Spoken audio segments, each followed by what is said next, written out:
Hi, so this is my hidden gem episode where I um, recommend a comic that you might not, you might be aware of, but you never bothered to check out. And this is a DC comic on the Black Label. It's tied into the Sandman universe, and it is the new series of Dead Boy Detectives, which is issue one and issue two. This is written, and I promise not to laugh this time because I laughed when I did the unboxing of this. Why did I say that? I've sabotaged myself. It's written by Pornsack.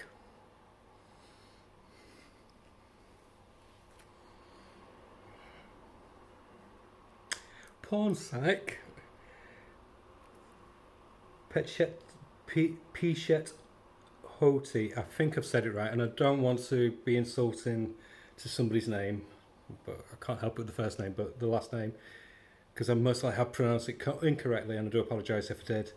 But he's the writer who did Infidel from Image, which was one of the best horror comics I've read in years. It is available in graphic novel. Do buy it. It's superb. Honestly, I cannot recommend it enough. It gave me chills. Um, and he also wrote The Good Asian. Was it The Good Asian? That noirish detective one from Image set in the 50s, I think. I read the first few issues. Somehow it drops off my radar. I will get the book of that. And it's drawn by Jeff Stokely, who I'm not familiar with. And it's illustrated by Jeff Stokely and inked by Craig Tilafer and colours by Miquel Muerto. I am butchering these names.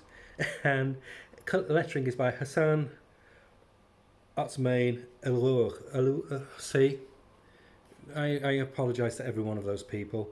But the artwork's very well suited to this kind of story.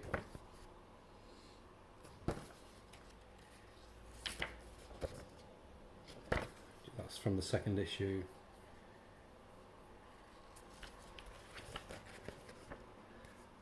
And it's something that I don't think I'd say about a Sandman comic. It's fun. I mean, I love the whole Sandman universe, but normally you can't appropriate the word fun for Sandman. You normally say it's a mood piece, or it's quite chilling, or it's a fable.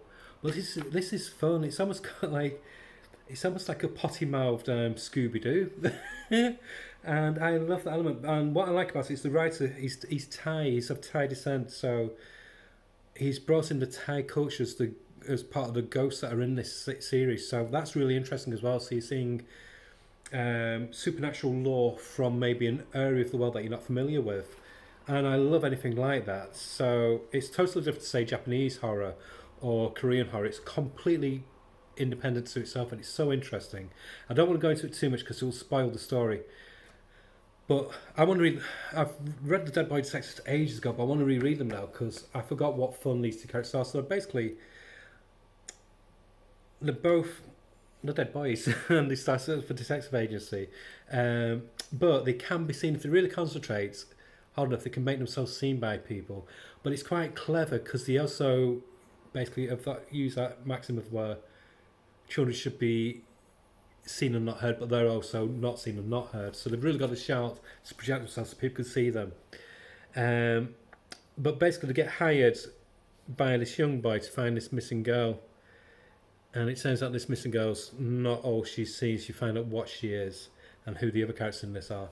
And it's just fun. I just breeze through both issues. It's great. It's like I said, it's lighter in tone than what I was expecting for a Sandman story, Sandman Universe affiliated story, and it's all the better for it.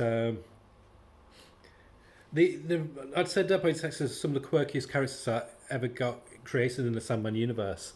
Because, like I said, it's neither fish nor fowl really, and I think for some people that doesn't gel with them. But for me, I love it. I love anything that's just a bit off kilter. So, like I say, it reads a bit like a YA novel, but with adult sensibilities, if that makes sense.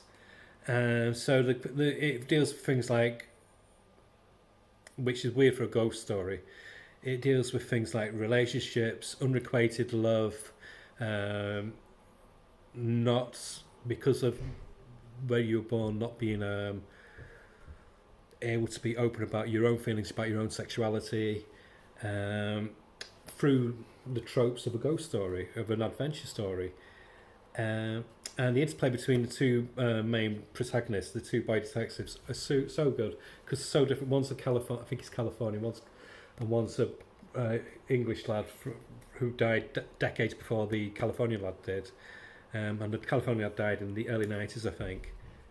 And they've got this like real odd couple friendship, and I think I don't want to give too much away, but I think friendship's a bit like that because the Californian lad thinks of the English boy as a friend, but I think the English boy would like more, but he doesn't know how to express it. He doesn't know what it is because I think he was only 12 or 13 when he died. So it's got all this. It's got relationships, and this is relationships between ghosts. It's got the Thai lore and mythology. It's got a mystery. It's got humour. It's got great pacing. So yeah, Dead by Detective. I know the Nightmare Country got much more exposure because it's James Tinian who was the flavour of the month at the time, and it's the Corinthian. Ooh, he's groovy and cool, and he was in Netflix. But I think you'd be missing out on a treat if you didn't get these. It's just fun. If you want like a palate cleanser from if you've like overdosed on too many Marvel or DC superhero comics, you want something a bit different but not too gritty and not depressing, then get this. I mean, there's violence and there's death in them, but for some reason it's done in a way where it's not like ooh, and it's not grim and dark. So Dead by Texas, I'd give it 4.5 out of 5. I really enjoyed it, but that's my opinion.